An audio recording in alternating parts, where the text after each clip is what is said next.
और वो तरबूजे के कतरा और लाल रंग निकला। संगत ने समझा कि शिवाजी की गर्दन कट गई और ये खून और ये यानी मांस के कतरे नाली में बहकर आ रहे। सारी संगत भाग गई कि गुरु हत्यारा हो गया, शिवाजी की गर्दन काट दी गई। कोई आश्रम में नहीं ठहरा प्रेमियों, जब आश्रम में नहीं ठहरा सारी संगत चली गई। अंदर से समर्थ गुरु और शिवाजी निकले, बाहर देखा कि कोई बंदा यहाँ पर नहीं। सारी संगत थे। जब 1 2 3 4 दिन पूरी संगत आश्रम पर नहीं आई, वो तो गुरु हत्यारा हो गया। जब शिवाजी की गर्दन को काट दिया, उनका सबसे प्यारा शिष्य था, तो हम कौन है, वो हमारी भी गर्दन ले लेगा। कोई सत्संगी यानी गुरु के दरबार में नहीं जाए। जब 2 3 4 दिन हो गए, शाम का समय था, गुरु महाराज ने शिवाजी को बाजार में सब्जी लेने को भेजा। जब सब्जी लेने शिवाजी गए, कुछ सत्संगी प्रेमी भी बाजार में आए। जब सब्जी ले रहे थे दुकान से, तो प्रेमियों ने देखा, अरे भैया वो शायद देखो सामने शिवाजी खड़े। तो कुछ प्रेमियों ने कहा, भैया लग तो शिवाजी रहे, लेकिन शिवाजी कहाँ है? शिवाजी की गर्दन तो गुरु ने काट दी, वो कहाँ है? अरे के भैया शकल तो शिवाजी जैसी है। जब उसके पास आए कि भैया शिवाजी, क्या भैया कि तुम जिंदा कैसे हो, तुम्हारी गर्दन तो गुरु ने काट दी। शिवाजी ने कहा, अरे भैया गुरु कभी हत्यारे नहीं होते, गुरु किसी की गर्दन नहीं काटते। वो तो परीक्षा ले रहे थे, तो फिर क्या था? ये लाल खून, खून के कतरा और वो तलवार की आवाज खचाके की, वो कहां से आई? अरे भैया वो तो एक पका तरबूजा था जिसमें तलवार मारी गई और एक लाल रंग बर्तन में भरा हुआ था और वो तरबूजा का गूदा था जो नाली में डाला गया। सारी संगत दौड़ी, सबने प्रचार किया, अरे भैया वो तो गुरु ने परीक्षा ली और हम आज भी परीक्षा में फेल हो गए। सारी संगत दौड़ के समर्थ गुरु के पास पहुंची और पैरों में गिर गई कि जी हजूर हम परीक्षा में फेल हो गए, दया करो, तीसरी बार भी परीक्षा में पास नहीं हो पाए। तब गुरु ने कहा, अरे बच्चा तुम तो कह रहे थे कि हम तीसरी बार फेल नहीं होंगे, लेकिन तुम फिर भी परीक्षा में फेल। तो ये परीक्षा भी हमारे गुरु महाराज ने नहीं। हम रात दिन तो प्रार्थना में बोलते थे कि मिलता है सच्चा सुख केवल गुरुदेव तुम्हारे चरणों में। चाहे बेरी को संसार बने, चाहे जीवन मुझ पर भार बने, चाहे मौत गले का हार बने, रहे ध्यान तुम्हारे चरणों में। बताओ, क्या आपका कोई बेरी संसार बना या मौत तुम्हारे सामने आई, कोई काम आया जिससे तुमने गुरु को छोड़ दिया, साइड में कर दिया? ऊपर से प्रार्थना बोलते थे, अंदर से नहीं बोला। गुरु को अंदर घट भीतर नहीं लाता, गुरु को ऊपर ऊपर ही गाता। हमने आपने गुरु को ऊपर से गाया। फिर क्या कहा? अग्नि में चाहे मुझे जलना पड़े, कांटों पर चाहे मुझे चलना पड़े, छोड़ के देश निकलना पड़े, रहे ध्यान तुम्हारे। मिलता है सच्चा सुख केवल गुरुदेव तुम्हारे चरणों में। अरे हमने गुरु की बात को माना, क्या आप कांटों पर चले? अरे गुरु महाराज ने मन से क्या कहा, तुमने उनके वचन नहीं सुने। गुरु महाराज ने कहा, रे बच्चा तुम जय गुरुदेव नाम बोल करके निकल पड़ो मेरे आदेश से प्रचार के लिए। अरे बच्चा मैं तुम्हें रात को भूखा नहीं सोने दूंगा, और जहाँ कोई कांटा आएगा, जहाँ तुम्हारा पैर पड़ेगा, बच्चा कांटे के ऊपर मेरा हाथ होगा, मेरे हाथ के ऊपर तुम्हारा पैर होगा, लेकिन तुमको कांटा नहीं मिलेगा। ऐसे समर्थ गुरु है। फिर आप हम धोखा खा गए, फिर भी हम आप धोखा खा गए। अरे प्रेमियों, डूब मरने की बात है। शहंशाह के शहंशाह से धरती पर महात्मा आए जो आज तक किसी ने नहीं कहा। जैसे गुरु महाराज कह रहे हैं कि तुम जय गुरुदेव बोलोगे तो मैं मिलूंगा, वैसे मैं कोई महात्मा नहीं, मैं कोई भगवान नहीं, मैं तो आपका सेवक हूँ। गुरु महाराज ने कभी कहा कि मैं तुम्हारा गुरु हूँ, कि कभी कहा कि मैं महात्मा हूँ, कभी कहा कि मैं संत हूँ। गुरु महाराज ने हर वक्त क्या कहा? अरे बच्चा मैं तुम्हारा सेवक हूँ, मैं कोई भगवान नहीं हूँ, मैं कोई महात्मा नहीं हूँ, मैं तुम्हारा सेवक हूँ, लेकिन तुम जहाँ जय गुरुदेव बोलोगे कोई संकट मुसीबत में मैं मिलूंगा और तुम्हारी मदद करूंगा। तो फिर तुम्हें क्या ये भगवान से कम लग रहे हैं जब कह रहे हैं कि हर जगह मिलूंगा? वो तो इसलिए कह रहे हैं कि यानी लोग कोई गुरु बचा लेंगे जिसको वो बच जाएगा, और फेर लेंगे नजर तो वो फंस जाएगा। ये बचाएंगे वही बचेगा प्रेमियों, और जिनसे नजर फेर लेंगे। गुरु महाराज ने कहा अरे बच्चा ये सत्संग बाजार होता है, सत्संग एक बाजार होता है। जय महाराज मन से बोले बाजार में जैसे हर तरह की चीज मिलती है ऐसे सत्संग में मिलती है। गुरु महाराज ने कहा रे बच्चे बच्चियों, सब मेरे बच्चे बच्चियां आत्म कल्याण के लिए नहीं आए। कोई यानी पैसा मांगने के लिए आया, कोई नौकरी मांगने के लिए आया, कोई संतान मांगने के लिए आया, कोई मकान मांगने के लिए आया, कोई गाड़ी मांगने के लिए आया, कोई मेला देखने के लिए आया, कोई चोरी करने के लिए आया, कोई सामान खरीदने के लिए आया। यानी आत्म कल्याण के लिए तो कोई बिरला बिरला जी गुरु के आश्रम में पहुंचा, सब आत्म कल्याण के लिए नहीं गए, अपना अपना स्वार्थ लेकर के गए। लेकिन फिर भी महात्मा तो बड़े दयालु होते हैं, वो स्वार्थ में भी काम कर देते। देखो एक महात्मा ऐसे किसी जमींदार का घर जंगल में था, प्रेमी जंगल में था एक प्रेमी का घर, और महात्मा जी वहां पहुंच गए। और महात्मा जी ने कहा अरे बच्चा, सेवा की महात्मा की, भोजन कराया, आराम कराया। तो महात्मा जी ने कहा कि ये बच्चा तो बड़ा यानी सेवादार है, बड़ा धार्मिक प्रवृत्ति का है। तो महात्मा ने कहा रे बच्चा, तुम समय निकाल के भगवान का भजन कर लिया कर। अरे महात्मा जी, मेरे पास इतना समय कहाँ है कि मैं भजन करूं? मैं तो सुबह जगता हूँ, खेती में काम करता हूँ, शाम को आता हूँ, फिर खेती में लग पड़ता हूँ। अरे बच्चा, ऐसा ही कर लो कि तुम मंदिर में चले गए, दर्शन कराए, भगवान के आगे। अरे बाबा, इतना मेरा पास समय कहाँ है कि मैं मंदिर में जाऊं और भगवान का भजन करूं या दर्शन करूं? अरे कि वो गीता, रामायण, भागवत, संत महापुरुषों के वचन ही सुन लिया करो, सत्संग सुन लिया करो। फिर वो कहा कि महात्मा जी, मैं बता तो रहा हूं, मेरे पास समय नहीं। और महात्मा तो बड़े दयालु होते हैं। महात्मा बोले अरे बच्चा देखो, बताओ तुम क्या काम कर सकते हो, तुम ही बताओ। कोई ऐसा नियम बनाओ तुम कि मैं इस काम के करे बिना भोजन नहीं करूं। अब उनके पड़ोस में एक प्रजापति यानी कुमार का घर था, जमींदार के। अब वो बोला कि महात्मा जी देखो देखो, मेरे ध्यान में बात आ गई कि मेरे पड़ोस में जो मकान है प्रजापति का, मैं रोजीना सवेरे उठ के उसके दर्शन करके तब भोजन करा करूं। अब महात्मा जी तो दयालु होते हैं, उन्होंने कहा कि चलो यही नियम बना लो, लेकिन बच्चा बिना प्रजापति के दर्शन के भोजन मत करना किसी दिन।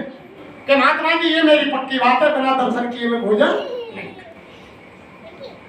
अब रोजाना वो जमींदार छत से छत भिड़ी हुई थी, स्नान करके छत में ऊपर चढ़े और उसके दर्शन करके प्रजापति की ओर भोजन कर ले। सालन बीत गई। एक दिन क्या हुआ कि उसकी मिट्टी खत्म हो गई, बर्तन बनाने वाली। वो सुबह ही जल्दी जग करके और खदाने में जाकर मिट्टी लेने चला गया। और जमींदार जैसे स्नान करके तैयार हुआ, ऊपर मकान पर चला तो वहां उसको प्रजापति नहीं मिले। घर वालों से पूछा कि वो भगत जी कहाँ चले गए? कि वो भगत जी तो सुबह के खदाने में मिट्टी लेने। अब जमींदार बोला कि मैंने महात्मा को वचन दिया है, मैंने महात्मा को वचन दिया है कि बिना दर्शन किए और मैं भोजन नहीं करूंगा। तो चलो दौड़ के, काम खराब होगा, जल्दी चलो। अब दौड़ के यानी जमींदार जंगल में गए। अब क्या हुआ, जैसे ही खदाने में प्रजापति मिट्टी खोद रहे थे, वो खदाना नीचा खुद गया तो उसमें सोने की मोहरों से बड़ा हुआ घड़ा मिला उसको। खदाने में मिला तो जैसे ही घड़े को देखकर वो मैंने ऊपर देख लूं कोई आ तो ना। जैसे ही प्रजापति ऊपर आया, इधर से जमींदार गया, थोड़ा फैसला रहा। जैसे ही दर्शन हुआ प्रजापति का, जमींदार बोला कि बस मैं दिखो ओके उल्टो लौट भैया। अब बाने समझी प्रजापति ने कि यार मालूम पड़ गई कि वो जो सोने को घड़ा भर रहा है, कलश भर रहा है, मोड़ते ही करो दिखो या दिखो। और ये माता की क्यों मान के भैया लौटा, ओ भैया लौटा।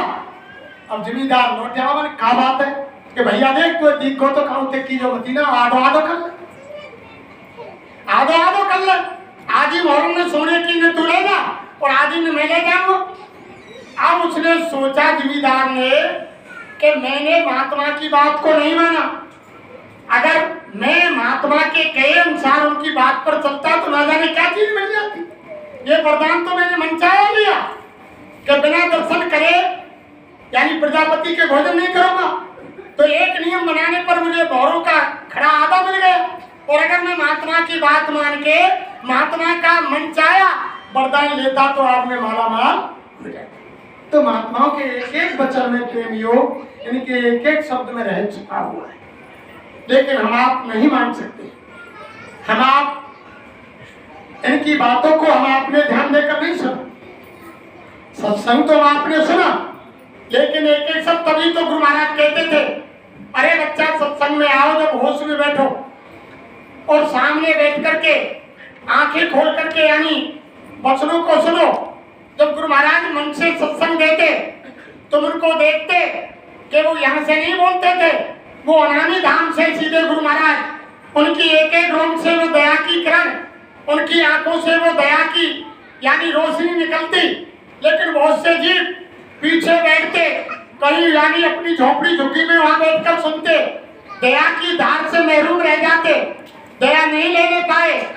महापुरुषों के जो नामदान देते गुरु महाराज खुद ने कहा कि बच्चा जब मैं नामदान तुमको देता हूँ तो तुम आंख बंद कर लेते हो, जब दया की धार निकलती है तो जब तुम आंख बंद करके बैठ जाते हो।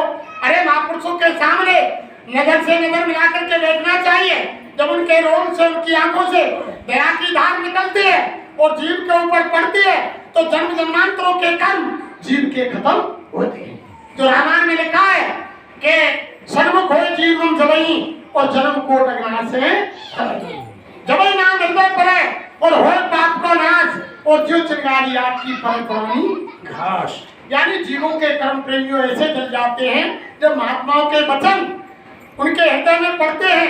कोई गरी घास का ढेर हो, उसमें एक माचिस की तीली या आग की चिंगारी डाल दी जाए, एक मुट्ठी राख हो जाती है। ऐसे जीव के कर्म जल जाते हैं। तभी तो गुरु महाराज कहते थे, अरे बच्चे बच्चियों, जो अब तक जो किया इसका मतलब तुम्हारे यानी क्रियामान संचित जो कर्म का यानी पन्ना धर्मराज के भाई में खाते में था उसको फाड़ कर फेंक दिया नामदान देते समय। तभी तो गुरु महाराज कहते थे अब तक किया जो किया, लेकिन आगे बच्चा किसी की मुर्दा मिट्टी मत खाना और कोई ऐसा बुद्धि नशा मत करना जिससे माँ बहन वो बेटी की पहचान खत्म हो जाए। अब तक किया वो तुम्हारा सारा रफे ये काम भगवान नहीं करता प्रेमियों। ये माफी तो संत महात्मा फकीरों के दरबार में मिलती है। आप ये समझिए कि भगवान माफ कर दे, भगवान कभी माफ नहीं करता। भगवान ने तो रामायण में भी यही कहा कि काल रूप में तिनकर भ्राता शुभ और अशुभ कर्म फल दाता। भगवान राम ने ये कहा मैं कालों का काल हूँ, जो जैसा कर्म करता है अच्छा बुरा उसके कर्म का फल देता हूँ। मैं न्यायकारी हूँ, जज हूँ, न्यायाधीश हूँ, लेकिन कर्मों को माफी नहीं। भगवान माफ नहीं करता है। जो जैसा तुम करोगे वैसा वो फल देगा, लेकिन कर्मों की माफी महात्माओं के दरबार में मिलती है। यही बात भगवान कृष्ण ने कही कि कर्म करेगा बंदे, फल की इच्छा मत करना इंसान, और जैसा कर्म करेगा वैसा फल देगा भगवान। यह है गीता का ज्ञान। खुद भगवान ने कहा कि भाई जैसा तुम कर्म करोगे वैसा मैं फल दूंगा, तुम्हें फल की इच्छा करने की जरूरत नहीं है। अच्छा कर्म करोगे अच्छा फल दूंगा और बुरा कर्म करोगे तो बुरा फल दूंगा। यानी तो माफी तो केवल संत महात्मा दरबार में। और आप ये मत सोचो जो हम आप प्रचार कर रहे हैं कि बाबा जी का कहना है और शाकाहारी रहना, और स्वामी जी महाराज ने 60 साल का सन 1952 से और 2012 तक 60 साल के हाथ जोड़कर बने हमारी और हो जाओ सब शाकाहारी। तो गुरु महाराज ने क्या कहा है बच्चा, इसकी भी एक तारीख निश्चित है, हाथ जोड़ने की और शाकाहारी होने की भी तारीख निश्चित है। जिस दिन वो तारीख खत्म हो जाएगी उसके बाद तुम कितनी भी विनती प्रार्थना करना, कितनी भी तुम भगवान से सतगुरु से गुहार लगाना, मिन्नत करना क्या मैं माफ कर दो, जब वो तारीख निकल जाएगी उसके बाद किसी को माफी नहीं मिलेगी। वो जब तक हाथ जोड़े जा रहे हैं कि जब तक वो तारीख नहीं आती है तब तक तो माफी मिल सकती है, और जब वो तारीख निकल जाएगी तो न्याय के तख्त पर वो न्यायकारी वो जज बैठ जाएगा, तुम्हारी फाइल को लेकर के फाइल के अनुसार फैसला सुनाएगा, कर्मों की माफी नहीं मिलेगी। वो माफी का समय है, वो तारीख है। इसलिए तो बाबा जी प्रचार करवा रहे हैं कि गांव गांव, नगर, कस्बा, झोपड़ी, झुग्गी, शहर, हर जगह बच्चा मेरा यानी प्रचार कर दो। कोई आने वाले खराब समय में ये ना कहे कि बाबा जी के वचन हमने नहीं सुने, अगर हम सुन लेते तो हम भी शाकाहारी हो जाते और भगवान का भजन कर लेते। यानी वो बात गुरु महाराज इसलिए प्रचार करा रहे हैं, झोपड़ी, झुग्गी, गांव, नगर, कस्बा, शहर। लेकिन वो समय है, कुछ समय के बाद वो प्रचार यानी तारीख निकल जाएगी, फिर उसकी माफी नहीं। इसलिए प्रेमियों, बाबा जय गुरुदेव जी महाराज इस धरती पर एक काम लेकर के आए और साईं महाराज ने खुद कहा कि बच्चे बच्चियों में इतना बड़ा जय गुरुदेव नाम का जहाज लेकर आया हूं कि संसार की सारी जीवात्माएं बैठ जाएंगी, फिर भी स्थान खाली रहेंगे। छोटा मोटा जहाज गुरु महाराज ने नहीं लगाया प्रेमियों, बहुत बड़ा जहाज लगाया।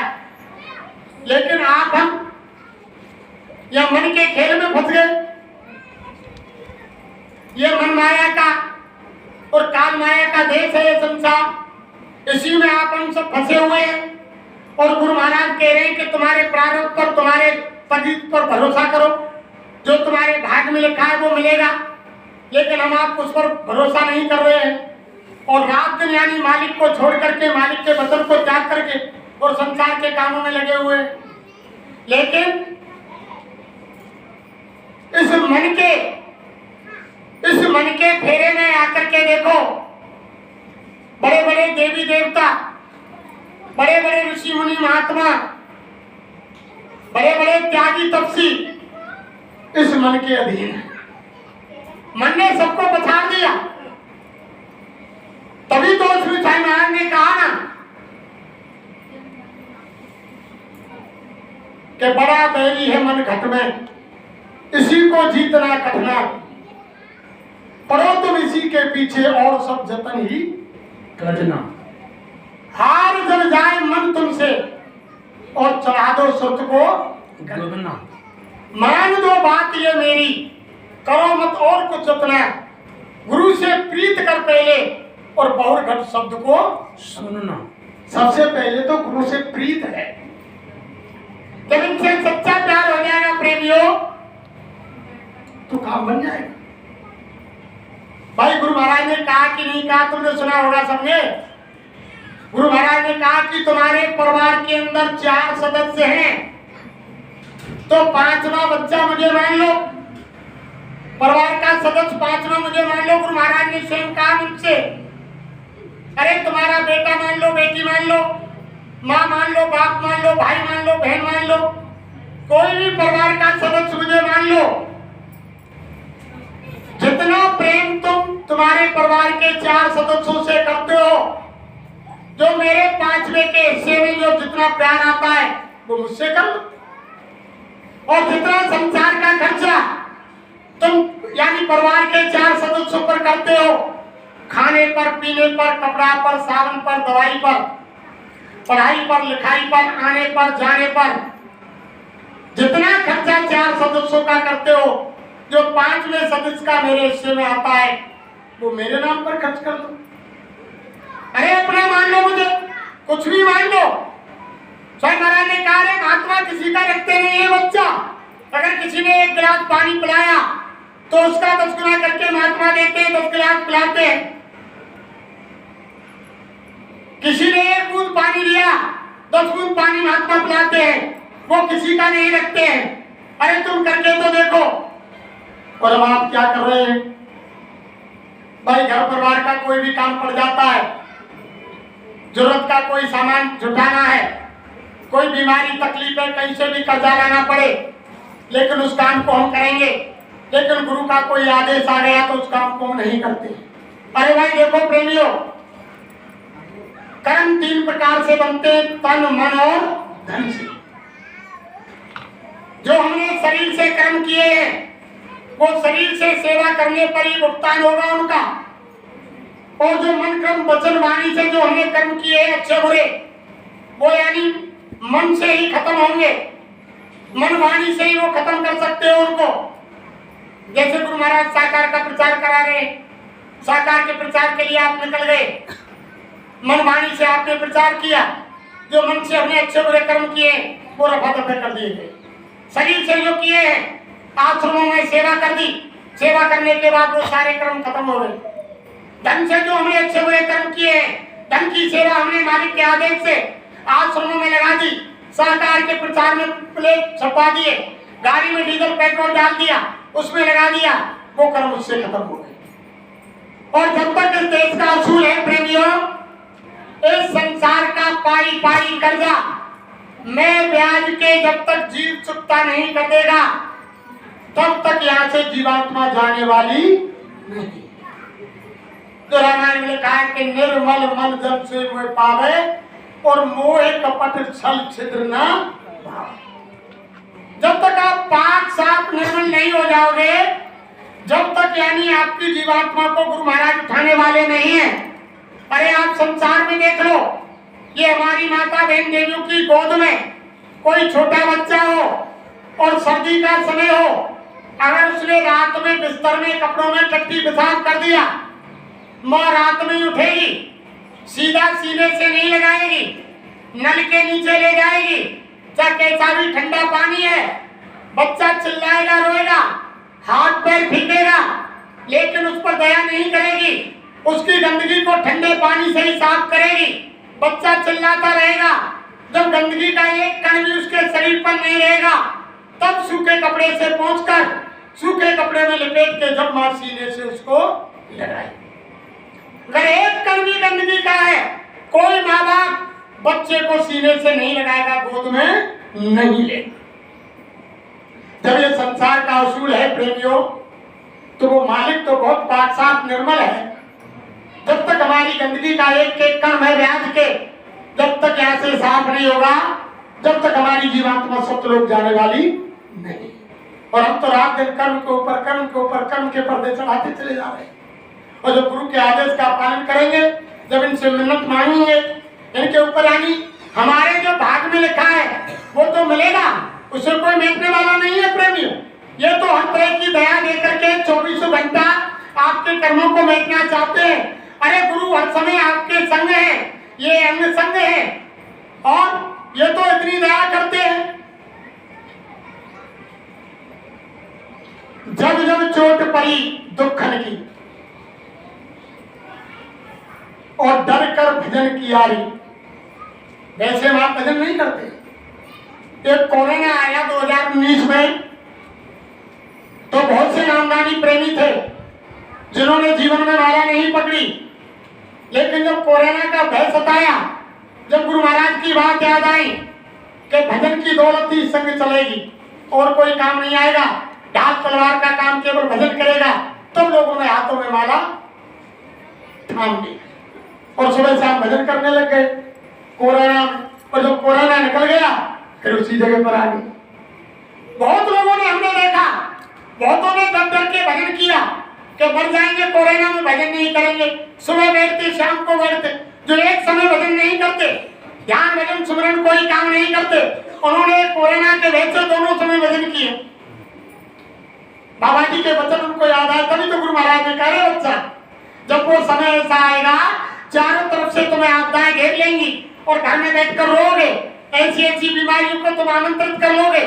जब तुम अस्पताल जाओगे और तुम्हारी बीमारी को देखकर डॉक्टर हाथ खड़ा कर देंगे और लाइलाज बीमारी हो जाएगी, डॉक्टर अस्पताल छोड़कर भाग जाएंगे, 1 रुपए की दवा 100 रुपए में मिलेगी, और तुम जब घर में वापस आकर बैठकर रोओगे, तब तुमको महात्माओं की बात याद आएगी और मजबूर होकर महात्माओं की बात माननी पड़ेगी और झंडे के नीचे आना पड़ेगा और जबरन जय गुरुदेव बोलना पड़ेगा, कोई दूसरा चारा नहीं। इसलिए पहले से ही आदत बना लो भाई, पहले से ही आदत बना लो। अरे उस नामदान की बात छोड़ो, अरे तुम जय गुरुदेव नाम को यानी पका लो। अगर तुम्हारा जय गुरुदेव नाम पक गया, इसी से तुम्हारा काम हो जाएगा। एक बार गुरु महाराज नैनीताल भीमताल पहुंच गए, साईं महाराज उत्तराखंड में, उत्तर प्रदेश में। नैनीताल में ठंडक रहती है, गर्मी का महीना था। स्वयं महाराज एक सत्संग के बाद एक बगीचे में जाकर कुर्सी पर बैठ गए। वहीं से नजदीक के गांव से 100 साल से ऊपर की बुढ़िया माँ आई। स्वयं महाराज का दर्शन किया, शरण स्पर्श किया, आशीर्वाद लिया। गुरु महाराज ने पूछा, अरे बुढ़िया भजन करती हो? बुढ़िया ने कहा कि हाँ बाबा भजन करूं। क्या नामदान ले रखा है? स्वयं महाराज बोले, क्या बाबा नामदान ले रखा है? पर बाबा मैं 5 नाम में तो भूल गई। अब बुढ़िया क्या करेगी देखो कि बाबा मैं 5 नाम में तो भूल गई। स्वयं महाराज बोले, अरे बुढ़िया फिर भजन किसका करती हो? तुम कह रही हो कि मैं भजन करती हूँ, जब तुम 5 नामों को भूल गई तो भजन किसका करती हो? कि बाबा मुझे तो ये कहीं याद रखो, जय गुरुदेव जय गुरुदेव, मैं तो इसी का भजन करती हूँ। स्वयं महाराज बोले, सिर पर हाथ थपथपाया, अरे बुढ़िया यही तो इंजन है। स्वयं महाराज बोले, अरे बुढ़िया यही तो इंजन है और तो सब डिब्बे हैं, ठीक है। अरे तुम जय गुरुदेव नाम कोई पका ले, जब तुम्हारे उड़ते बैठते चलते फिरते रोते गाते जब तुम्हारी जुबान पर 24 घंटे जय गुरुदेव आ जाएगा तो वो सुमरन ध्यान स्वतः ही बन जाएगा। अभी तो हम जय गुरुदेव नाम को नहीं पका पाए। अभी तो हमारे सत्संगी भाई यानी तीर्थों पर जा रहे हैं, मंदिर में घंटा घड़ियाल बजा रहे हैं, पूजा कर रहे हैं। अरे देखो प्रेमियों, महात्मा मना नहीं करते, पूजा की महात्मा मना नहीं करते मंदिर में, लेकिन पूजा कब तक होती है? ये हमारी माता बहन देवियां जो बैठी हैं, जब छोटी छोटी बच्ची होती है, छोटी बच्ची, तो हर गांव में देखो छोटी बच्ची 2-4 इकट्ठी होकर रतवैली बनाती है और गुड्डा गुड़िया बनाती है, खेल खेलती है ना। आपने देखा होगा, हमारी बुजुर्ग माताओं से पूछो, उन्होंने भी खेला होगा। गुड्डा गुड़िया बना के, रतवैली बना के, दूल्हा दुल्हन बना के और शादी विवाह करती है और बारात बुलाती है और दूल्हे दुल्हन को विदा करती है। लेकिन जब वो बड़ी हो जाती है 18-20 साल की, जब स्वयं की शादी हो जाती है, उनको संसार का सच्चा पति मिल जाता है, उसके बाद वो गुड्डा गुड़िया का खेल खेलती है? नहीं खेलती। वो तभी तक खेलती है जब वो बच्चा है, उनको ज्ञान नहीं है। जब उनको पति मिल गया, स्वयं की शादी हो गई, फिर उन्होंने गुड्डा गुड़िया का खेल बंद कर दिया। जब समर्थ गुरु मिल गए और उन्होंने सारी चीज आपको बता दी, सच्चे पति मिल गए, फिर गुड्डा गुड़िया के खेल की जरूरत क्या है? फिर क्यों भटक रहे हो भाई? गुड्डा गुड़िया का खेल तो तभी तक है। तो फिर भी नहीं समझ पा रहे और वैसे कह रहे हैं कि गुरु महाराज हम पर दया नहीं करते। अरे गुरु महाराज की दया तो प्रेमियों 24 घंटे हो रही है, उनकी दया में कोई कसर नहीं है। और देखो हमारे पहले के प्रेमी भाइयों ने, हमारे गुरु महाराज ने जैसे उस समय परीक्षा ली, आज तक किसी प्रेमी की परीक्षा गुरु महाराज ने नहीं ली, सीधे नामदान दे दिया। एक तो सेम पावर लेकर के आए और पहले प्रेमियों ने पहले समय के संतों से यानी सेवा करके उनसे कहलवा दिया। आपने सुना गुरु महाराज सुनाते थे उनसे, गुरु महाराज मन से सुनाते थे ना भल्ला साहब की कहानी, आपने सुनी होगी। भल्ला साहब कितने बड़े जिम्मेदार थे, बहुत बड़े जिम्मेदार थे। जब गुरु के दरबार में आ गए, जब नामदान ले लिया, नामदान लेते ही उनकी पत्नी दुनिया से चली गई। जब पत्नी चली गई उसके बाद बेटा चला गया। जब बेटा चला गया तो गुरु महाराज ने कहा, रे बच्चा, जब तुम्हारे परिवार में कोई नहीं है तो जमीन को बेच दो। भाई जमींदार थे, जमीन को बिकवा दिया, आश्रम में लगवा दिया। फिर घर रह गया, मकान रह गया। तो साल भर में मकान पर भीखा साहब, वो भल्ला साहब पहुंच जाते। एक दिन वो समर्थ गुरु थे, उन्हें मालूम थी। एक दिन जब मकान की सफाई करके लौटे तो भल्ला साहब से गुरु महाराज ने पूछा, रे बच्चा भल्ला कहाँ गए थे? अरे कि गुरु महाराज को गांव चला गया था, वहां की याद आ गई और वो मकान की साफ सफाई करके आए। गुरु महाराज ने देखा कि अभी इनके मन में वो मकान बसा हुआ है, ये अभी भजन नहीं कर सकते, इनके मन में वो मकान बसा हुआ है। अरे बच्चा, जब तुम्हारे गांव में कोई तुम्हारा परिवार ही नहीं है तो मकान को बेच दो, क्या करोगे? जैसे गुरु का आदेश हुआ मकान को भी बेच दिया, संगत में लगा दी, आश्रम पर रहने लगे। जब आश्रम पर रहने लगे प्रेमियों, तो रोजाना आप भंडारे में सेवा करते, कुछ मिल जाती हो, ध्यान भजन करते। एक दिन अचानक गुरु महाराज की और भल्ला साहब की भेंट हो गई। गुरु महाराज ने पूछा, अरे भल्ला आप तो बहुत दिन में नजर आए, कहाँ रहते हो, क्या करते हो? कि गुरु महाराज जो कोई छोटी मोटी सेवा मिल जाती है सेवा कर लेता हूँ और आपके आदेश से ध्यान भजन सुमरन करता रहता हूँ। अरे बच्चा फिर तुम भंडारे की सेवा क्या करते हो? कि हजूर बताओ कि आज से तुम जंगल जाया करो और एक बोझ सूखी लकड़ी काट करके भंडारे में डाला। भल्ला साहब ने कहा कि जी हजूर। अब भल्ला साहब रोजाना जंगल जाए, सूखी सूखी लकड़ी काटे और भंडारे में लाकर डाल दे। जब 6 महीने भल्ला साहब को बीते, फिर गुरु महाराज की भेंट हो गई। वो तो जानते थे। जब सामने भल्ला साहब आए, गुरु महाराज ने कहा, अरे बच्चा भल्ला आजकल कहाँ रहते हो, क्या करते हो? सब मालूम था, फिर भी पूछ रहे हैं। भल्ला साहब ने कहा कि जी हजूर, आपने तो कहा था कि जंगल से एक बोझ लकड़ी लाके भंडारे में डाल दिया करो, भंडारे की सेवा हो जाएगी। एक बोझ लकड़ी लाता हूँ, भंडारे में डाल देता हूँ, भोजन कर लेता हूँ और जैसा टूटा फूटा ध्यान भजन सुमरन बनता है हजूर कर लेता हूँ। अरे बच्चा तुम भंडारे में लकड़ी डालते हो, उसके बदले भोजन कर लेते हो, फिर भंडारे की सेवा क्या करते हो? संगत की सेवा क्या है तुम्हारी? कि बताओ हजूर क्या करूं? कि आज से तुम 2 बोझ लकड़ी जंगल से लाया करो, एक तुम्हारे भोजन के लिए और दूसरी संगत की सेवा के लिए।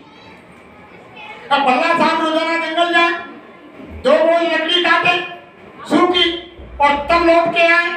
अचानक सावन का महीना आ गया, बरसात का समय, बरसात होने लग गई और जंगल में सूखी लकड़ी खत्म हो गई।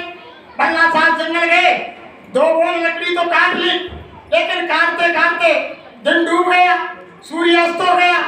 जब रात के समय चलने लगे, दोनों बोझ लकड़ी को सिर पर रखकर, तो बादल छा गया, बिजली चमकी, जंगल में पगडंडी थी। जैसे ही भल्ला साहब निकल रहे थे पगडंडी को, बिजली का चकाचौंध हुआ। अंधेरी रात थी, भल्ला साहब भूल गए, रास्ता भटक गए, दूसरी साइड में पड़ गए। जाकर के अंधेरे में चकाचौंध होकर के एक पानी का कुआं था, उसमें भल्ला साहब दोनों बोझ लकड़ी लेकर के गिर पड़े। कमर कमर पानी था, भल्ला साहब लकड़ी सिर पर रखी हुई है, भल्ला साहब कुएं में पड़े हुए हैं। और गुरु महाराज ने, वो तो समर्थ थे, जानते थे, संगत में आवाज लगाई, अरे बच्चा वो भल्ला नजर नहीं आ रहे, कहाँ है? सत्संगी बोले कि गुरु महाराज हजूर साहब वो तो जंगल गए लकड़ी लेने, क्या अभी नहीं रहते? कि हजूर वो तो अभी आए नहीं है। अरे तुमने ये क्या किया, तुमने बताया क्यों नहीं? अब तो अंधेरा हो गया, चलो तैयारी करो, रस्सी लो हाथ में। और वो लुक्का बनाया, पहले लैंटर्न टॉर्च बत्ती वगैरह नहीं थी, लुक्का बनाया, बना करके लकड़ी का आग लगाई, उसमें यानी आगे आगे कुछ प्रेमी, बाद में गुरु महाराज रस्सा लेकर के और जंगल की तरफ दौड़ पड़े। जब जंगल में उधर ही गए, वो तो जानते थे, जिधर भल्ला कुएं में पड़े हुए थे, और आवाज लगाई, अरे बच्चा भल्ला कहाँ हो तुम? उन्होंने कहा जी हजूर मैं इस कुएं में पड़ा हूँ आपके सामने। समर्थ गुरु कुएं के पास जाकर पहुंचे, भल्ला को देखा कि सिर पर लकड़ी रखी हुई है, कमर कमर पानी में भल्ला साहब खड़े हुए हैं, रस्सी डाली। अरे के बच्चा भल्ला ये लकड़ी डाल दो और आप रस्सी पकड़ो, ऊपर आ जाओ। भल्ला ने कहा हजूर मालिक मैं लकड़ी नहीं डालूंगा, अगर लकड़ी डाल दूंगा तो पानी में गीली हो जाएंगी और भंडारे की मेरी सेवा और संगत की सेवा समाप्त हो जाएगी। पहले लकड़ी निकलेंगी, बाद में बंदा भल्ला निकलेगा। गुरु महाराज ने बहुत कोशिश की, लेकिन भल्ला ने गुरु की बात को नहीं माना। कह रहे लकड़ी फेंक दो, कि नहीं हजूर लकड़ी नहीं फेंकूंगा, ये गीली हो जाएगी। पहले लकड़ी निकली, दोबारा में रस्सी डाली, भल्ला साहब ऊपर आए, भल्ला ने गुरु के चरण पकड़े, रोने लग गए और रो करके भल्ला साहब को हाथों से समर्थ गुरु ने उठाया, सीने से लगा लिया। इधर भल्ला साहब रो रहे हैं, इधर गुरु महाराज रो रहे हैं। पीठ को थपथपाया कि बच्चा भल्ला आज मैं तुम्हारी सेवा से प्रसन्न हूँ, आज जो कुछ तुम्हें मांगना हो सो मांग।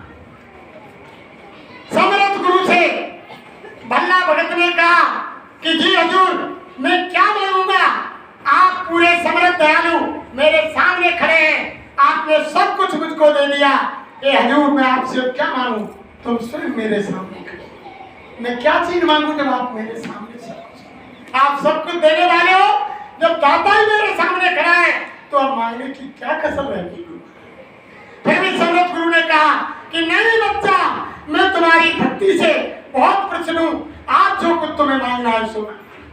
बार बार गुरु के कहने पर प्रहलाद साहब ने कहा कि दाता तुम सब कुछ देने वाले मेरे सामने खड़े हैं, मैं तुमसे क्या मांगू, लेकिन जब तुम ज्यादा जिद कर रहे हो तो हे समर्थ हे दाता दयालु, मैं तो यही मांगूंगा कि जो तुमने मेरी परीक्षा आज के समय में ली है, आने वाले समय में किसी शिष्य की ऐसी परीक्षा मत लेना, तुम्हारी परीक्षा में कोई खराब नहीं उतरेगा। प्रहलाद साहब ने मांग लिया कि किसी की परीक्षा मत लेना, जैसा संकट मेरे सामने आया, पत्नी मरी, बच्चा मरा, आज के समय में गुरु से नाम डाल लिया, अगर बच्चा पत्नी चला गया तो उसी दिन छोड़ देगा कि गए से बाबा के गुरुदेव के वहां, हम तो वहां नाम डाल लिया, दर्शन किया, हमारी तो घरवाली चली गई, आज के बाद हम बाबा जी के सत्संग में नहीं गए। ऐसी परीक्षा गुरु महाराज ने ली किसी आप तक। जब प्रहलाद साहब ने मांग लिया कि गुरु महाराज देना ही चाहते हो तो मुझको दीजिए कि आने वाले अगले समय में जब भी कभी आप धरती पर आए जीवों को लेने के लिए, तो ऐसी परीक्षा किसी की मत। तो उसी बंधन में प्रहलाद साहब ने बांध दिया, इसीलिए हमारे गुरु महाराज ने आपकी कोई परीक्षा नहीं ली और सीधे आपको नाम दान दे दिया। और स्वामी महाराज ने एक दिन मन से कहा है बच्चा, मुफ्त में कोई चीज मिलती है उसकी कदर नहीं होती है। अगर मुफ्त में तुमको कोई मूली दे दी जाए, गन्ना दे दिया जाए, अगर मूली कड़वी निकल आई तो तुम एक ग्रास लेकर फेंक देंगे, और अगर तुम्हारे जेब से 5 रुपया 10 रुपया गए तो मूली उधर से खाएंगे, पीछे से खाएंगे, जब बात देख लेंगे कब बेकार है, जब फेंकेंगे नहीं बाला फेंकेंगे क्योंकि पैसा गया है, 10 रुपया कटा है। ऐसे गन्ने की बात है, अगर गन्ना है जगह जगह से तोड़ेंगे, कहीं से काना है खाना है, जब तक उसका पूरा निचोड़ नहीं निकालेंगे क्योंकि पैसे गए हैं, और अगर बिना पैसे का है खराब है तो उसको फेंक। इसलिए गुरु महाराज ने मन से कहा, अरे बच्चा जो कोई चीज मेहनत से मिलती है तब उसकी लोग कदर करते हैं, और जब बिना मेहनत के मिलती है तो लोग उसकी कदर नहीं।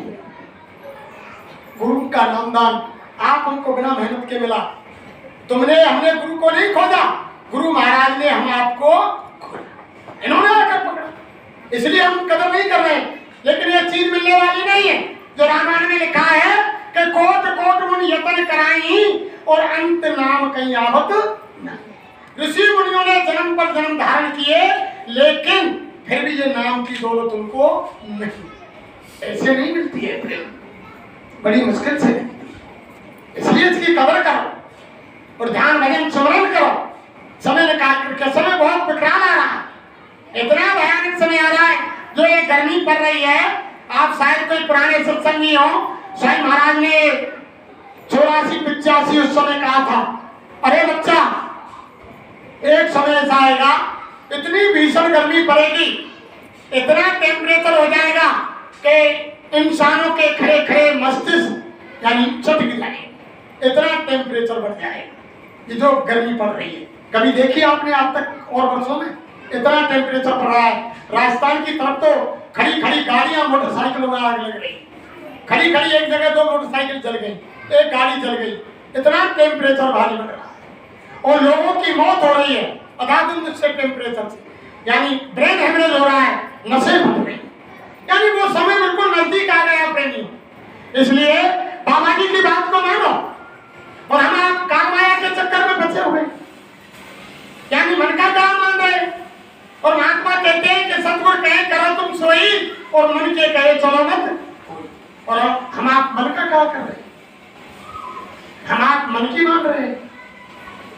अरे मन के अधीन तो बड़े बड़े ऋषि मुनि महात्मा, जिन्होंने 60,000 वर्ष तपस्या की प्रेमियों, और मन ने उनकी 60,000 वर्ष की तपस्या को 5 मिनट में मिट्टी में मिला दिया। आपने देखा नहीं पाराशर ऋषि जिन्होंने 60,000 वर्ष तपस्या की, जेमन ऋषि, श्रृंग ऋषि जो पेड़ से उल्टे टंगे रहे, विश्वामित्र जिन्होंने कितनी तपस्या की, इंद्र ने मेनका को भेजा। मेनका के प्रेम प्रसंग में विश्वामित्र फंस गए और शकुंतला को जन्म दिया।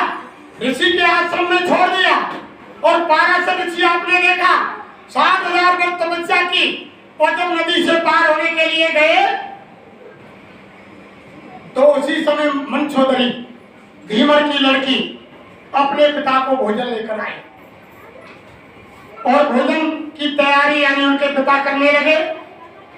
इधर से पाराशर ऋषि महात्मा पहुंच गए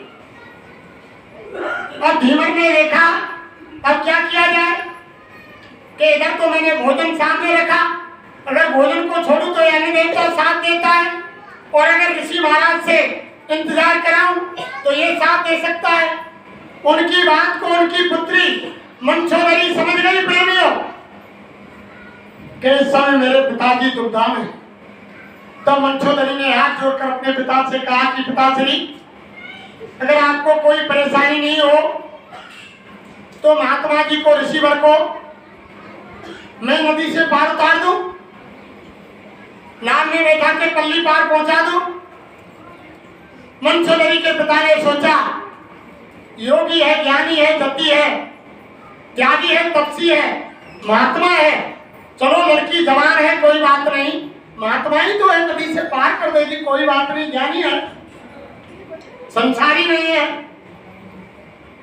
पिता ने आदेश दिया कि जाओ बेटी महात्मा जी को नदी से पार कर दो। जैसे नाव बीच नदी में पहुंची प्रेमियों, मंचोदरी के रूप को देख करके पाराशर ऋषि का मन बदल गया। मन बदल गया, मंचोदरी का हाथ पकड़ लिया और मंचोदरी कहने लगी हे महात्मा जी, हे ऋषि त्यागी, तपसी ज्ञानी, तुम ये क्या करने जा रहे हो? ये अनर्थ कर रहे हो। मैं धीमर की लड़की, मछली पकड़ने वाली, मछली खाने वाली, मेरे शरीर से दुर्गंध आती है और तुम ये क्या अनर्थ करने जा रहे हो? तब पाराशर ऋषि ने कहा कि तुम इस दुर्गंध की चिंता मत करो देवी। नदी से जल लिया प्रेमियों, कितनी ताकत थी देखो। नदी से पाराशर ऋषि ने जल उठाया, मंत्र फूका, मंचोदरी पर छींटा मारा, योजन गंदा बना दिया। कई कई योजन तक मंचोदरी के शरीर से सुगंध आने लगी। तब ऋषि ने कहा कि देवी अब तो तुम्हारे शरीर से दुर्गंध नहीं आ रही है, अब तो सुगंधी आ रही है। तब मंचोदरी ने कहा हे ऋषिवर, हे ज्ञानी जन, तुम ये क्या नृत्य कर रहे हो? ये सारा संसार देख रहा है, तुम क्या करने जा रहे हो? तुम्हारी बुद्धि क्यों खराब हो गई? तुम तो एक महात्मा हो। फिर जल उठाया नदी से, मंत्र फूका पाराशर ऋषि ने और संसार की तरफ छींटा मारा चारों दिशाओं में और कोहरा बना दिया, सारे संसार को ढक दिया। फिर कहने लगे कि मंचोदरी, हे देवी, अब तो संसार नहीं देख रहा है। फिर मंचोदरी ने कहा हे ऋषिवर, हे मुनि ज्ञानी, ये जल देवता देख रहा है, तुम क्या व्रत करने जा रहे हो? फिर तीसरी बार जल लिया, पाराशर ऋषि ने मंत्र फूका, पानी के ऊपर छींटा मार दिया, पूरे जल के ऊपर काई बन गई, जल को ढक दिया। फिर कहने लगा कि देवी अब तो ये जल देवता नहीं देख रहा, संसार नहीं देख रहा, तुम योजन गंदा बना दी। अरे कहने का मतलब यह है प्रेमियों, इतनी ताकत पाराशर ऋषि के अंदर थी कि संसार को कोयला से ढक दिया, नदी को काई से ढक दिया, मंचोदरी को योजन गंदा बना दिया, लेकिन मन की दौड़ को नहीं रोक, मन को नहीं मार पाया। मन के चपेट में आकर के 60 साल की तपस्या खत्म। मन को मारने वाले तो केवल महात्मा होते हैं, यही मार सकते। तभी तो आत्मा ने प्रार्थना की गुरु महाराज से कि गुरु जी मेरे मन को भूत उतार। ये रास्ते का भूत है मन, ये यानी रास्ते का ये सप्तलोक से मन नहीं आया, ये रास्ते में जो यानी ब्रह्म का लोक है, त्रिकुटी धाम है, वहां से मन साथ में लगाया गया है। ये काल का वकील है, ये काल का एजेंट है और ये जड़ है, आत्मा चेतन है। इस शरीर में मन राज कर रहा है, आत्मा बेहोश पड़ी हुई है, और मन में कोई अपनी ताकत नहीं है, आत्मा की सारी शक्ति खींच रखी है। जैसे उम्र बेल होती है जो किसी पेड़ के ऊपर छा जाती है तो उसमें कोई जड़ नहीं होती है, सारे पेड़ की शक्ति को खींच लेती है, पेड़ सूख जाता है और स्वयं हरी बनी रहती है। ऐसे आत्मा की सारी शक्ति इस मन ने खींच रखी है और शरीर में राज मन कर रहा है और आत्मा इस मनुष्य मंदिर में बेहोश पड़ी हुई। जैसे कहते थे सब कि सुनो सबकी और करो मन की, सब मन की करना है। तो आत्मा क्या प्रार्थना कर रही है गुरु महाराज से कि गुरु जी मेरे मन को भूत होता, स्वामी जी मेरे मन को भूत होता।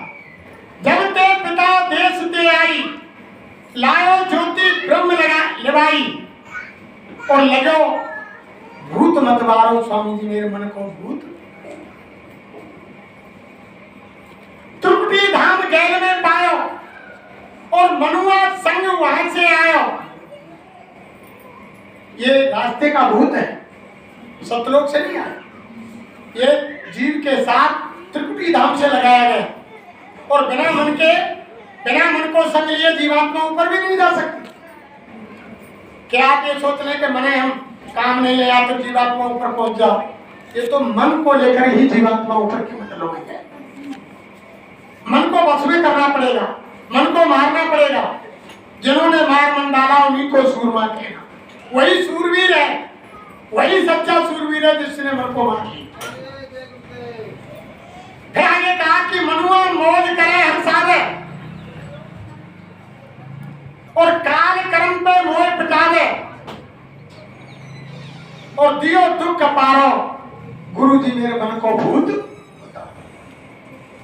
यानी काल कर्म पे पिटवावे, काम ही मन करे। मन लोभी, मन लालची, मन चंचल, मन चोर और मन के मते न चाहिए पलक पलक में। और मन के कहे में चलेंगे तो ये तो क्षण क्षण में रास्ता बदलेगा, कभी फिर तुम्हारी आत्मा सतलोक नहीं जा सकती है।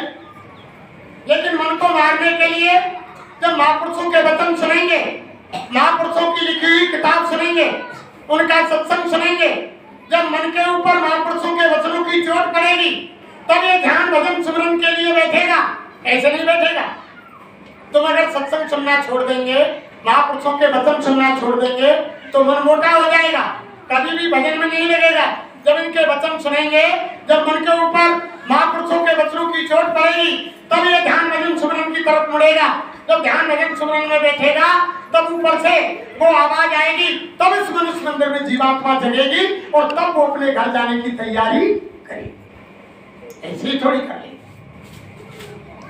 फिर आगे क्या कहा? गुरु तुम समरथ, तुम तो गुरु समरथ अंतर्यामी और मेरो फंड छुड़ाओ स्वामी, मन को पकड़ पछाड़ो और गुरु जी मेरे मन को भूत बताओ। उतरे भूत सुखी है जाऊं, उतरे भूत सुखी है जाऊं, करके भजन अपने घर और हो गए जीव सुखारो स्वामी जी मेरे मन को भूत। भाई गुरु महाराज से प्रार्थना करो कि गुरु महाराज इस मन के भूत को उतारो।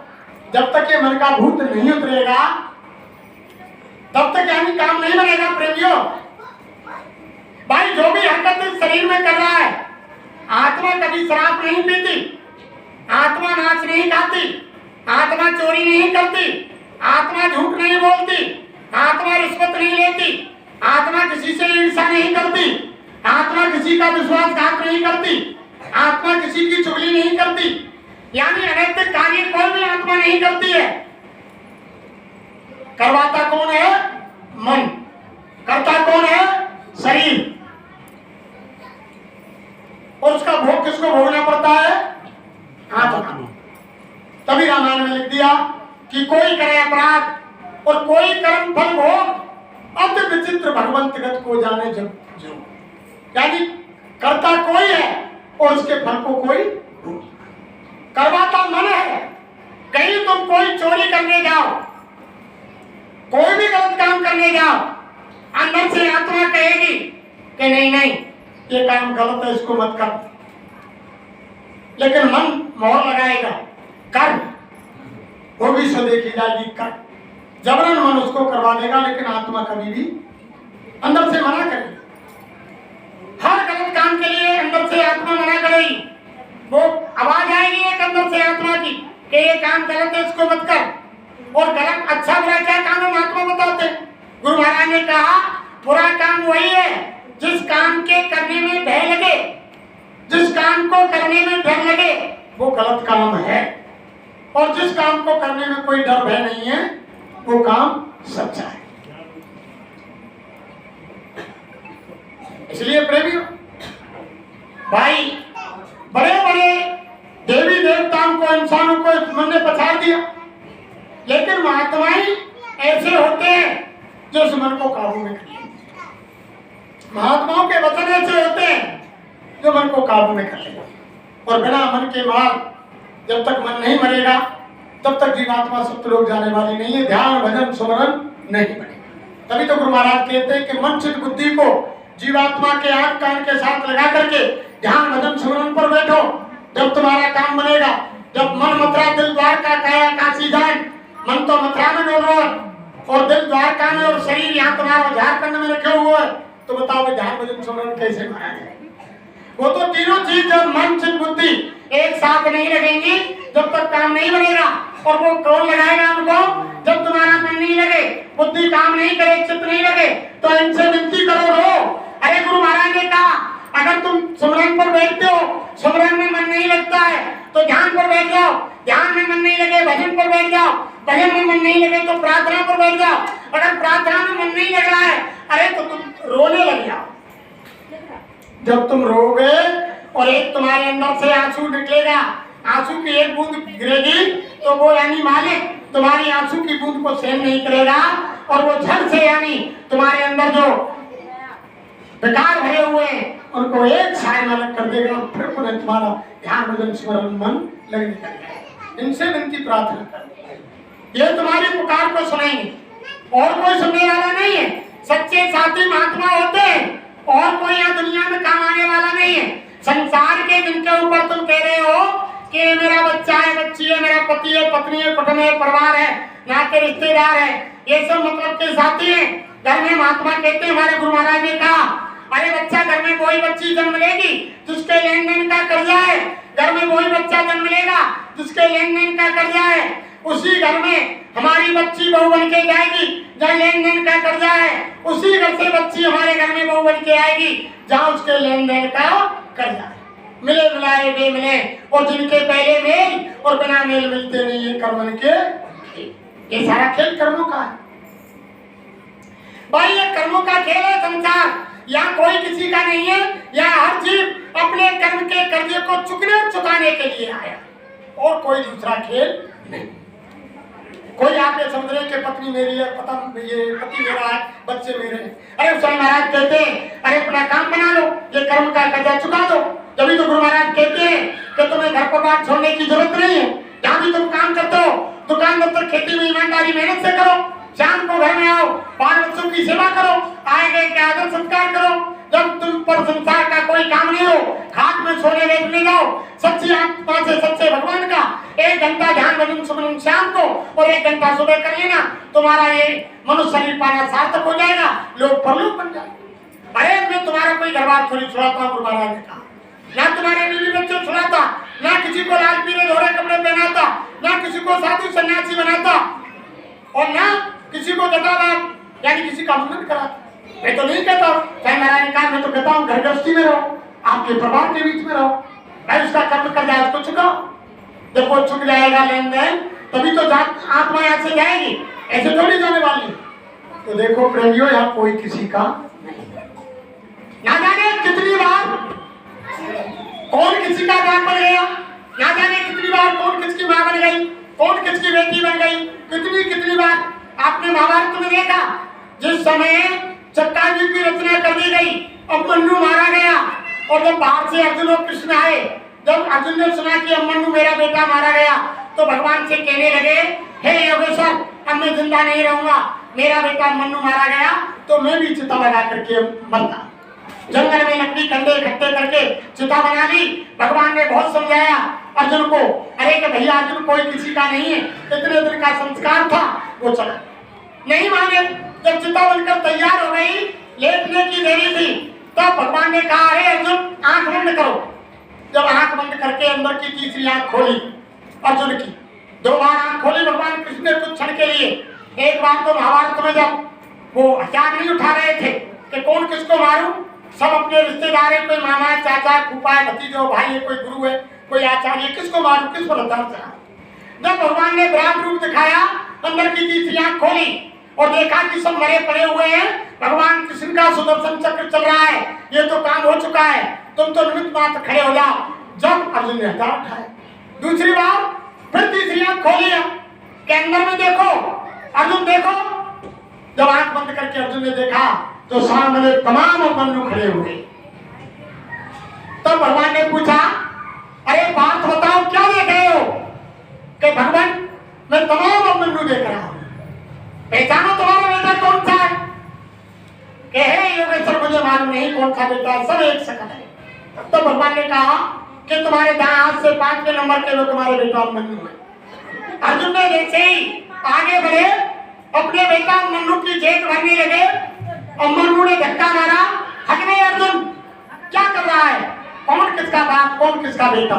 ना जाने कितनी बार मैं तेरा बाप बन गया, और ना जाने कितनी बार तू मेरा बाप बन गया, और ना जाने कितनी बार तू मेरा बेटा बन गया, और ना जाने कितनी बार मैं तेरा बेटा बन गया। अब केवल संसार में थे तब तक नाता था, कोई किसी का बाप बेटा नहीं है। अरे हाँ, जब अर्जुन ने धक्का मारा, जब एकदम उसकी आंख खुली, तब भगवान ने पूछा कि क्या देख रहे हो? कि महाराज अब मेरी समझ में आ गया कि कोई किसी का ये संसार लेन देन का है। गुरु महाराज बताते हैं, अरे अपना काम करो, बाल बच्चों के बीच में रहो, अपना काम कर लो, सबका कर्म कर्जा चुका दो। अरे देखो गुरु महाराज ने एक बार एक कहानी सुनाई।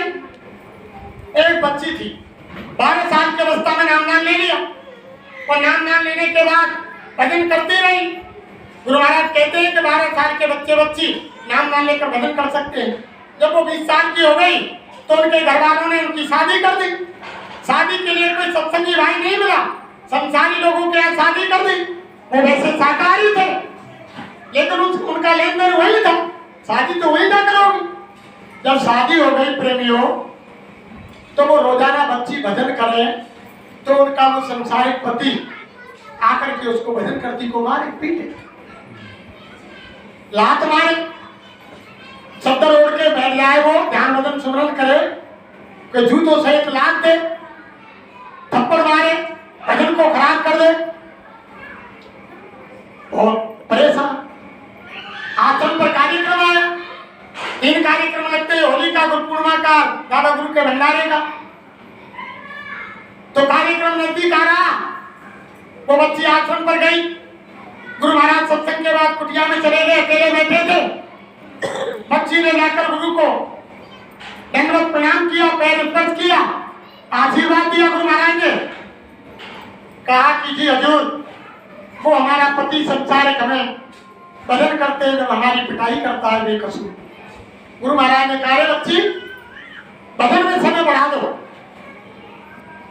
घर आ गई, 1 घंटे करती 1.5 घंटा बना दिया। अब 1 घंटे में पिटाई होती, उससे और ज्यादा पिटाई फिर 1 घंटे में होने लगी। जब ज्यादा पिटाई होने लगी तो उनकी पिटाई से वो तंग आ गई। अब वो तो किसी गुरु की बंदी थी, आत्महत्या तो कर नहीं सकती। क्यों? कि मनुष्य शरीर बड़े भाग से मिलता है। अब की बार ये मनुष्य चोरा छूट गया तो 84 में डाल दिए जाओगे, जन्म जन्मांतरों तक ये फिर मनुष्य शरीर नहीं मिलेगा। वो जानती थी, गुरु का सत्संग सुना था, पिटाई को सहन कर रही थी। जब दोबारा कार्यक्रम आया, फिर गुरु के दरबार में गई, जाकर फिर गुरु से विनती, फिर प्रार्थना की कि स्वामी महाराज, आपके कहने से मैंने भजन में समय बढ़ा दिया, फिर भी वो हमारा संसारिक पति हमारी ज्यादा पिटाई करता है। पहले से हम ज्यादा भजन करते हैं तो ज्यादा पिटाई करता है। अरे के बच्ची, तुमको खाना तो भरपेट देता है ना? और स्वामी महाराज कह रहे हैं, अरे बच्ची खाना तो भरपेट देता है ना? क्या स्वामी जी, भोजन तो भरपेट देता है, कि चली जाओ घर जाकर के भजन करो। वो जानते थे कि कौन से कर्म का बदला है। घर चली गई, फिर भजन किया, फिर कुटाई की, बंद नहीं हुआ, रोजाना मारता।